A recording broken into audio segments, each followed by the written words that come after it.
నా తండ్రి 2014 చనిపోయినాడు. మా అమ్మ బతికి ఉంది.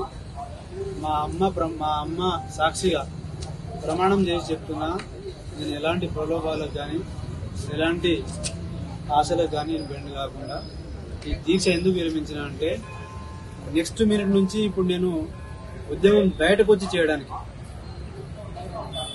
నిరుద్యోగ ఈ ఉద్యమం ఏదైతే ఉందో మనం ఏదైతే చేస్తున్నామో ఇది బయటకు వచ్చి ఇంకా శక్తులు కూడగట్టి ప్రభుత్వం ఇప్పుడు ఇచ్చే స్థాయికి తీసుకొచ్చే, ఖచ్చితంగా మనం ఏదైతే డిమాండ్ పెడుతున్నామో ఆ డిమాండ్లన్నీ యాక్సెప్ట్ చేసే స్థాయికి మనం తీసుకురావడం కోసం 9 రోజులుగా నేను చేసినటువంటి ఆమరణ నిరాదీక్ష విరమించి ఇప్పుడు తినకుండా చేసిన, ఇప్పుడు తింటూ చేస్తా. ఒక్క క్షణం కూడా ఆగకుండా ఇప్పుడు నేను ఫస్ట్ అశోకనగర్కి వస్తా. అక్కడ ఉన్న నిరుద్యోగ మిత్రులందరితో మాట్లాడి అక్కడ నుంచి ఒక 20 మందో 30 మందో ఒక టీం అయ్యి అక్కడి నుంచి మనము మద్దతు ఇచ్చిన వాళ్ళందరికీ మనం కృతజ్ఞత తెలుపుకుంటూ వాళ్ళ మద్దతు మనకు ఉండాలి అని చెప్పేసి మద్దతు తీసుకుంటూ త్వరలోనే దీని మీద మనం ఒక 10 లక్షల మంది నిరుద్యోగులతో ఒక 10 లక్షల నిరుద్యోగుల మంది మనం ఒక మార్చ్ పెడతాం. నిరుద్యోగుల మార్చ్ అంటామా, ఈ మిగతా పార్టీలు కూడా వాళ్ళు ఏమంటారు, వాళ్ళు వచ్చినప్పుడు కూడా నన్ను ఏమన్నారంటే, నువ్వు విరమించు, బయటికి రా, మనం అందరం కలిసి కొట్లాడదామన్నారు. నేను విరమించిన, చేయగలిగిన పోరాటం నేను చేసిన, చేయగలిగిన ప్రయత్నం నేను చేసిన, తీసుకురావాల్సిన ఒత్తిడి నేను తీసుకొచ్చిన. నా లివర్ డ్యామేజ్ అవ్వడం స్టార్ట్ అయింది, ఇది మీరు తెలుసుకోండి. లోపల నా కిడ్నీలు, నా సెరటిన్ ఇవన్నీ స్టార్ట్ అయినాయి. You can take report from Gandhi hospital అఫీషియల్గా తీసుకోవచ్చు. నా యంగ్ ఏజ్ కాబట్టి నా వాయిస్ ఇట్లా వస్తుంది. అది ఏ టైంలో కూడా ఒక లిమిటే ఉంటుంది, దాటిన తర్వాత హెల్త్ సపోర్ట్ చేయదు. కాబట్టి నేను ఎందుకు ఆపినా అంటే, ఈ డిమాండ్లలో ఏవి కూడా కాంప్రమైజ్ లేవు. నేను గాంధీ హాస్పిటల్ బెడ్ మీద ఉన్నప్పుడు నా డిమాండ్ 30,000 ఉద్యోగాలు. బయటకు వచ్చిన ఇప్పుడు 50,000 ఉద్యోగాలు నా డిమాండ్. నేను ఇప్పుడు దీని మీద నాకు ఏ ఆకలి అడ్డురాదుగా పోరాటం చేయడానికి. దీనికి కార్యాచరణ మనం నిలయం మాత్రం ఉంటామా, లేదంటే మనము ఐక్య పోరాటంలో భాగంగా ఏం తీసుకుంటామా, ఏం చేస్తామా అనేది అది మనం అందరితో చర్చించిన తర్వాత మనం ఒక టీమ్గా ఫామ్ అయ్యి అది తర్వాత ఒక కార్యాచరణ అనేది ప్రకటిస్తాం. కాబట్టి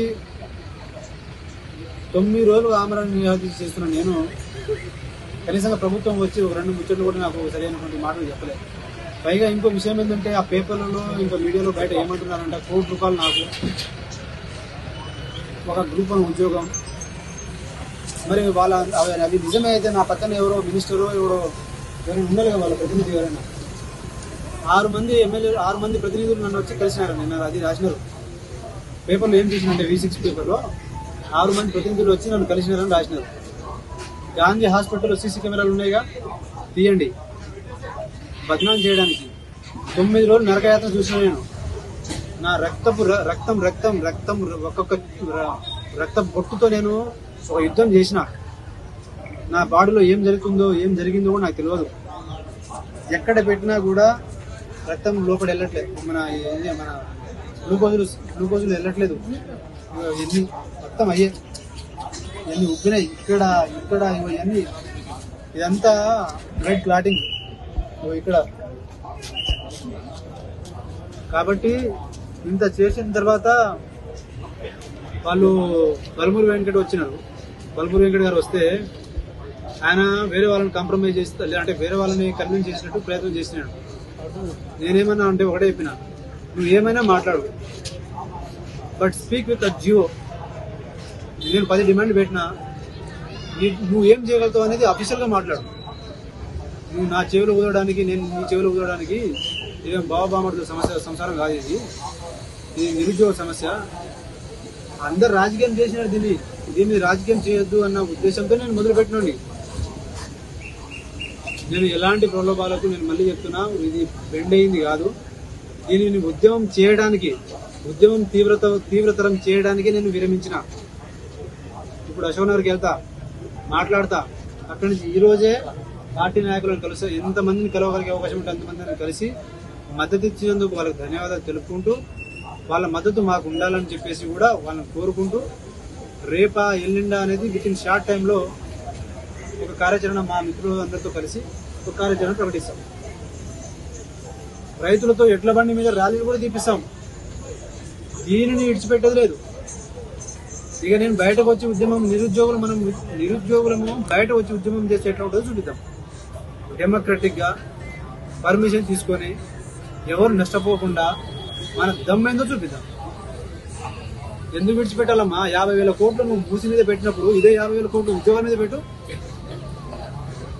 12 సంవత్సరాల నుంచి 34 లక్షల మంది నిరుద్యోగులు అట్లా ఆగిపోయినారు. వాళ్ళు పెళ్లి లేకుండా ఎవరు వాళ్ళ జీవితాన్ని భరోసేది? అరే మాకు రైతు బంధు మాకెందుకు, జాబ్ క్యాలెండర్తో మాకెందుకు, మాకు ఆ పింఛన్తో మాకెందుకు? టీఆర్ఎస్ ప్రభుత్వం చేసిన దానికంటే ఎక్కువ చేసింది మీరు. అలాంటిది టీఆర్ఎస్ ప్రభుత్వాన్ని మేము పక్కన పెట్టి ఎందుకు పెట్టినామంటే ఉద్యోగాలు లేవు కాబట్టి, మాకు ఉద్యోగాలు ఇవ్వలేదు కాబట్టి. వేరే వాళ్లకు వేరే ఆలోచనలు ఉన్నాయి, నాకు ఆలోచన లేదు. నేను మీతోనే ఉంటా, మీ మధ్యలోనే ఉంటాం. మనం అందరం కలిసే రేపు మనం మీరందరూ అశోక్ నగర్కి రండి. అశోక్ నగర్ మన సిటీ సెంటర్ లైబ్రరీలో మనం కూర్చుందాం, మాట్లాడుకుందాం, కార్యాచరణ ప్రకటించుకుందాం. అది మీకు ముందుకు పోదామంటే. బట్ నేను మీకోసం ఫైట్ చేయడానికి నా ప్రాణాన్ని కూడా పక్కన పెట్టి నేను అదే కాన్స్టాంట్గా అది ఆలోచన ఉంది కాబట్టి, ఆ సిన్సియరిటీ ఉంది కాబట్టి నేను ఇప్పుడు అక్కడ వస్తున్నాను. 9 రోజులుగా నేను నరకయాత్ర చూస్తుంటే ప్రభుత్వం వచ్చి మాట్లాడకుండా, డిమాండ్లు కనీసం వినకుండా, ఒక పరిష్కారం దిశగా అడుగు లేకుండా నన్ను బదనాం చేయడానికి వస్తే ఇది ప్రజాప్రభుత్వం అంటారా అండి? ఇంత బలుపా? వీళ్ళ బలుపుని ఇప్పుడు మనం ఏ విధంగా కింద కూర్చోబెడతామో ఇప్పుడు చూపిస్తాం. ఇప్పుడు బల్మూరు వెంకట్ గారు వచ్చినప్పుడు ఆయన చెప్తున్నారు, నేను మేమన్నీ 6 సంవత్సరాలుగా మేము జీవో నెంబర్ 46 లేదంటే ఇవన్నీ వర్కౌట్ చేస్తున్నాం, 2 లక్షల ఉద్యోగాల మీద మేము కట్టుబడి ఉన్నాం, ఇవి అవి అని చెప్పుకుంటూ వస్తున్నప్పుడు నేను ఒకటే చెప్పిన, నువ్వు ఏమైనా చెప్పు, నేను 10 డిమాండ్లు పెట్టినా. ఆ 10 డిమాండ్ల మీద నీ ప్రభుత్వం నిన్ను పంపించింది అన్నారు కదా, ప్రభుత్వమే నేను పంపించినప్పుడు ఆ ప్రభుత్వంతోనే నువ్వు జీవో రిలీజ్ చేపి, నువ్వు జీవో రిలీజ్ చేసినప్పుడు నువ్వు నా దగ్గర రావాల్సిన అవసరం ఏముంటుంది? నువ్వు జీవో రిలీజ్ చేయి, నేను బయటకు వస్తా. ఓపిక ఉంటే చేస్తా, లేదంటే చస్తా. ఇప్పుడు ఇంకో ఎలిగేషన్స్ ఉన్నాయంట, నేను ఏదో పైసలు తీసుకున్నాను, లేదంటే నాకేదో జాబ్ ఆఫర్, మళ్ళీ నేను నైట్ మనీ ఇస్తా అని, మళ్ళీ పేపర్లో కూడా నేను నైట్ 6 మెంబర్స్, నేను నైట్ ST commission member Hussain Naik వచ్చినారు. ఎస్టీ క్యాండిడేట్ గా అంటే మనకు ఏమైనా అయితే వాళ్ళు కమిషన్ నుంచి వచ్చినప్పుడు వాళ్ళని అడిగి, అది సెంట్రల్ గవర్నమెంట్ నుంచి వచ్చి వాళ్ళని అడిగినప్పుడు రిపోర్ట్స్ అనేది సీరియస్ గా ఉన్నాయి, పిల్లోడి మీద ఏమైనా అయితే మీరు ప్రభుత్వం మొత్తం బాధ్యత వహిస్తారని చెప్పేసి వాళ్ళు వచ్చి మాట్లాడి నీ పరిస్థితి ఎట్లా ఉందని చెప్పేసి తెలుసుకుని పోయినారు. నాకు ఒక సైడ్ నేను ఇంత చేసుకుంటూ నేను నష్టపోతా ఉంటుంటే నేను చచ్చిపోతా. ఇప్పటివరకు ఏమైనా 9 రోజులు నేను ఆమరణ నిరాదీక్ష చేయబట్టి, 9 రోజులు ఆమరణ నిరాదీక్ష చేసిన కేసీఆర్ గారికి రాష్ట్రమే వచ్చింది, కానీ మనకు ఒక ఉద్యోగం, ఒక పోస్ట్ పెరగలే. అంటే ఈ ప్రభుత్వానికి ఎంత బలుపు ఉందో మీరు అర్థం చేసుకోండి. ఎవరిచ్చినారు మీకు బలుపు? 64 మంది ఎమ్మెల్యేలు, మీ 24 మంది ఎమ్మెల్యేలు ముఖం తెలియదు మీకు. మీరు నిలబడి మీరు ఉంటారు. మీ ప్రభుత్వం ఎట్లా ఉంటుంది? మనిషికి 2,000, 3,000, 1,000 34 లక్షల మంది నిరుద్యోగులు, మనిషికి 1000 కలెక్షన్ చేస్తే 340 కోట్లు. మనిషికి 2,000 రూపాయలు, మనిషికి 2,000 కలెక్షన్ చేస్తే 740 కోట్లు. ఈ ఎమ్మెల్యేలు కొనలేమా మేము?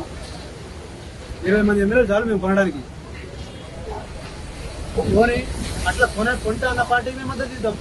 మాకు కావాల్సింది ఏ ప్రభుత్వం అయినా రాగానే 50,000 ఉద్యోగాలకు notification on the spot. A first ప్రభుత్వం రాగానే ఎవరైతే అఫీషియల్ గా ఫస్ట్ సంతకం 50,000 ఉద్యోగాల మీద చేస్తుందో ఆ ప్రభుత్వం, అది ఏ పార్టీ అయినా మాకు అవసరం లేదు.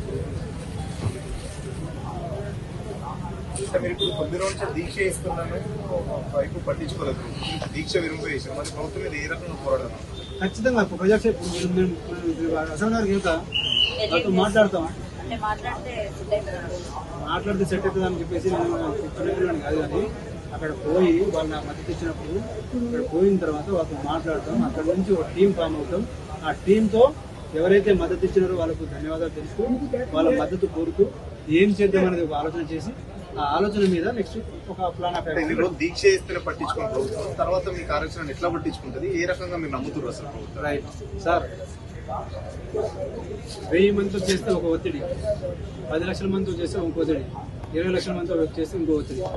మేము 1000 మందికి తలవకపోతే 10 లక్షలు చేస్తాం. మొన్న ఇంద్రపాల దగ్గర 2000 మంది చేసినారు. నేను దానికి ఒక 4000 మంది తీసుకొచ్చిన. రేపు నేను దాని 4 లక్షల మంది తీసుకుపోతా. మీరు దీక్ష విరమింపజేయడానికి ప్రధాన కారణం ఏంటి? కాంగ్రెస్ మీరు బెదిరించినప్పుడు కూడా ఆరోపణ ఉంది. మీరు వాళ్ళని బెదిరించారా లేకపోతే మీకు మీరే? ఇప్పుడు నేను 9 రోజులు ఆమరణ నిరాహార దీక్ష చేసిన కదా, వాళ్ళ చీమ కుట్టినట్టు కూడా లేదు కదా. ఇప్పుడు పాము కరిసి ఎట్లా ఉంటుందో నేను చూపిస్తాను. పాము కరిసి ఎట్లా ఉంటుందో నేను చూపిస్తాను. ఇప్పుడు దీక్ష విరమింపజేయడానికి ప్రధాన కారణం ఒకటే, బయట వచ్చి నేను చచ్చిపోతే ఎవరికేం ఫరక్ పడదండి. 9 రోజులకు ప్రభుత్వానికి చలనమే ఉంటే వచ్చి మాట్లాడుతుంది. అది చేయలేనప్పుడు నేను బయటకు రావాలిగా. నేను ప్రాణం విడిచిపెట్టుకోవడం కాదు కదా. ఇప్పుడు చేప చెప్తే తెలివి ఉన్నాడు, అది కాదు కదా. బయటకు వచ్చి పోరాటం చేస్తాం. అది ఇప్పుడు నువ్వు విరమించు బ్రదర్, నువ్వు విరమిస్తే మనం అందరం కలిసి పోరాటం చేద్దామన్నారు. మీరు అన్నదానికి నేను ఇప్పుడు అందరికి నేను చేయాల్సిన ప్రయత్నం నేను చేసిన. 9 రోజులు చేసిన, అందరిని కలుస్తా, మద్దతు కూడా పెడతాం. కట్టిన తర్వాత అందరితో ఒక ప్లాన్ ఆఫ్ యాక్షన్ అనుకుంటాం. అందరం కలిసి ఒక ఐక్య కార్యాచరణ ప్రకటించుకుంటాం, చేస్తాం. ఒకరు చేయకపోతే నిరుద్యోగులు కలిసి ఒక 10 లక్షల మంది మేము ఒక కార్యాచరణ పెట్టుకుంటాం. అంటే మీ వెనకాల బీజేపీ బీఆర్ఎస్ ఉన్నది, మొత్తం అసలు అన్ని పార్టీలు ఉన్నాయి నా వెనకాల. తెలంగాణ మొత్తం ఉంది నా వెనకాల. సీతక్క ఫోన్ చేసిందంట కదా, ఏం మాట్లాడింది? సీతక్క ఫోన్ చేసి మాట్లాడడానికి ఖచ్చితంగా వాస్తవమే. ఫోన్ చేసి మాట్లాడితే ఇప్పుడు ఆమె 1, 2 డిమాండ్ ఓకే అవుతుంది. దాన్ని మనం ఒప్పుకుంటామా? ఒప్పుకోవాలా? ఎందుకు ఒప్పుకుంటాం? పోనీ ఆమె ఒక జీవోతో వస్తుందా? మేము చూస్తామమ్మా, పరిశీలిస్తామమ్మా అంటారు. చూడడానికి పరిశీలించడానికి నేను 9 రోజులు ఆమరణ నిరాహార దీక్ష ఎందుకు చేయాలండి? నా ప్రాణాన్ని రక్త మాంసాన్ని నిప్పు రవ్వల మీద కూర్చొని ఒక యజ్ఞం ఎందుకు చేయాలి? నేను చూస్తాం, చేస్తాం, పరిశీలిస్తామని చెప్పేసి ఆ మాటలు వినడానిక నేను వాళ్ళని కలవడానికి. నేను ప్రభుత్వంతో మాట్లాడడానికి ఏం లేదు. ప్రభుత్వం మాతో మాట్లాడడానికి ఏం లేదు, మేము ప్రభుత్వం మాట్లాడడానికి ఏం లేదు. వాళ్ళు ఏం మాట్లాడినా జీవోతో మాట్లాడాలి, నేను ఏం వినాలన్నా జీవోతోనే వినాలి. అసలు సీతక్క ఏం చెప్పారు అంటే 2 డిమాండ్స్ అన్నారు కదా, 2 డిమాండ్స్ డిమాండ్స్ కాదమ్మా నేను చెప్పేది. 2 డిమాండ్స్ కాదు. వాళ్ళు చెప్తా అంటారు, పరిశీలిస్తామంటారు. మీరు పరిశీలించడానికి, ఇందులో చేసింది పరిశీలించడానికి కాదు. ఏ అనుకుంటారు? ఇప్పుడు వచ్చి మనం తాగిపించి ఏదైనా చేపించి మనం తీసుకుపోయిన తర్వాత రేపు నేను 10 డిమాండ్లు పెడతా, వాళ్ళు ఒకటే యాక్సెప్ట్ చేస్తారు. మీరు 9 డిమాండ్ గురించి మీరు అందరూ అడగరా? ఒక డిమాండ్ గురించి నేను ఫైట్ చేసిన, ఇది ఒక డిమాండ్ గురించి అన్ని మీరు లైబ్రరీలో కలిసినారా? ఒక డిమాండ్ గురించి ఎంతమంది సపోర్ట్ చేసినారా? నేను వీళ్ళకి సమాధానం చెప్పాల్సిన బాధ్యత నా మీద ఉంది కదా. పోరాటం చేస్తూ నేను చేయగలిగేది చేద్దాం. అందుకోసమే నేను నా అంతటా నేను తీసుకున్నా ఆమరణ నిరాహార దీక్ష. అందరి పార్టీలకు ఎవరైతే మద్దతు ఇస్తున్నారో వాళ్ళందరికీ నేను రెస్పెక్ట్ ఇవ్వడానికే నా అంతటా నేను తీసుకొని, నేను ఎవరి మనం ఇప్పుడు అట్లా నిజమే. అదే ఇప్పుడు సీతక్క గారు ఏదో ఇంకోరు ఏదైనా అనుకుంటే వాళ్ళు వచ్చి నాతో విరమించాలి కదా. పోనీ విరమించిన తర్వాత నేను ప్రభుత్వం సైలెంట్ గా ఉంటే మీరు అనుకున్నది నిజమే. నేను విరమించిన అనుకోండి, విరమించిన తర్వాత నేను ఏం మాట్లాడకపోతే ప్రభుత్వం ఈయనకి ఏదో ఇచ్చింది, ఈయనదో చేసుకున్నాడు అని చెప్పేసి మీరు అనుకోవచ్చు. నేను కార్యాచరణ ప్రకటిస్తున్నా కదా. నా కార్యాచరణ అశోక్ నగర్ నుంచి స్టార్ట్ అవుతుంది. Ashok Nagar city central library నుంచి మా కార్యాచరణ స్టార్ట్ అవుతుంది. ఫస్ట్ మేము బలంగా ఉండాలి, మా టీం వర్క్ బలంగా ఉండాలి. ఎవరు వచ్చినా గత 10 ఏళ్ళు బీఆర్ఎస్ అన్యాయం చేసిందని చెప్పారు కదా సార్. నేను నిజమే మాట్లాడదాం. 70 సంవత్సరాలుగా ఏ ప్రభుత్వం చేసిందా పక్కన పెడతాం. నీళ్లు వచ్చినాయి, వాస్తవం కదా. రోడ్లు వచ్చినాయి, వాస్తవం కదా. కరెంట్ వచ్చింది, వాస్తవం కదా. ఉద్యోగాలు రాలేవు. అందుకోసమే ఉద్యోగాలు రాలేవు. రైట్, అది రాలేదు కాబట్టి 2 సంవత్సరాలుగా కేసీఆర్ హఠావో తెలంగాణ బచావో ఉద్యమం లేపిందే నేను ఉస్మానియా యూనివర్సిటీ నుంచి. ఆ యూనివర్సిటీ తిరిగిందే నేను. 70 నియోజకవర్గాల గ్రూప్ లో తిరిగిందే నేను. నా యూట్యూబ్ లో నేను చేసిన యాక్టివిటీస్ అన్ని ఉన్నాయి, చూసుకోరి. నేను ఒకటే సార్, మనం ఏ విషయాలైనా ఏమైనా చేసుకోవచ్చు. నిరుద్యోగుల ఎమోషన్స్ తో ఇన్ని రోజులు 2 సంవత్సరాలుగా ఆడుకునేది చాలు. ఇక మీదట ఈ ఎమోషన్ మీద మాట్లాడి రాజకీయం చేసే పరిస్థితిలో ఉండదు. దీని మీద నేను చిత్తశుద్ధిగా ప్రయత్నం చేస్తున్నాను. అది భగవంతుని శక్తి. అది ఎంతవరకు పోతుంది అనేది భగవంతుని చేతిలో ఉంది. నేను ఇది నాతో అయింది కాదు. ఎక్కడో అరే దీనికి ఒక సిన్సియర్ ఎఫర్ట్ పెట్టాలన్న ఒక ఆలోచన అనేది భగవంతుని శక్తితో నేను ముందుకు పోయినా కాబట్టి ఇది ఒక ఇంతవరకు ప్రయాణం చేయగలిగిన. రేపు కూడా నేను ప్రయత్నం చేస్తా. భగవంతుని శక్తి అది. ఫైనల్ గా మీ కార్యాచరణ ఏంది నెక్స్ట్? ఇప్పుడు మేము అశోక్ నగర్ లో సిటీ సెంట్రల్ లైబ్రరీలో పోయి చర్చించుకొని అక్కడ నుంచి మేము ఫస్ట్ మా మిత్రులందరితో కలిసి మాట్లాడిన తర్వాత మాకు మద్దతు ఇచ్చిన వాళ్ళందరికీ మేము కృతజ్ఞతలు తెలిపిన తర్వాత వాళ్ళ అదే ప్రాసెస్ లో వాళ్ళ యొక్క మద్దతు మాకు కావాలని చెప్పేసి అందరు irrespective of political parties, their ideologies, caste సంఘాలు, కుల సంఘాలు కావచ్చు, విద్యావంతులు కావచ్చు, లేదంటే మేధావులు కావచ్చు, ప్రొఫెసర్లు కావచ్చు, తెలంగాణలో ఉన్న సమాజం మొత్తం మా కోసం పనిచేయాలి. మీకోసం మేము ఈ నిరుద్యోగులు కొట్లాడి తెలంగాణ తీసుకొచ్చినారు, బలిదానాలు అయినారు. ఇప్పుడు తెలంగాణ సమాజం మొత్తం రైతు మా గురించి ఆలోచన చేయాలి, ఇండస్ట్రియలిస్ట్ మా గురించి ఆలోచన చేయాలి, విద్యావంతుడు మా గురించి, నిరుద్యోగుల గురించి ఆలోచన చేయాలి, జాబ్ చేసే అతను మా వీళ్ళ గురించి ఆలోచన చేయాలి. అందరి ఆలోచన ఒకే ఒక అంశం, నిరుద్యోగ అంశం. 30,000 ఉద్యోగాలు కాదు, 50,000 ఉద్యోగాలు. ఇప్పుడు ప్రభుత్వం మీద పోరాటం చేయడానికి, ప్రభుత్వం మీద మేము పోరాటం చేయడానికి బయటకు వచ్చిన. నేను ప్రభుత్వంతో కాంప్రమైజ్ అవ్వడానికి కాదు.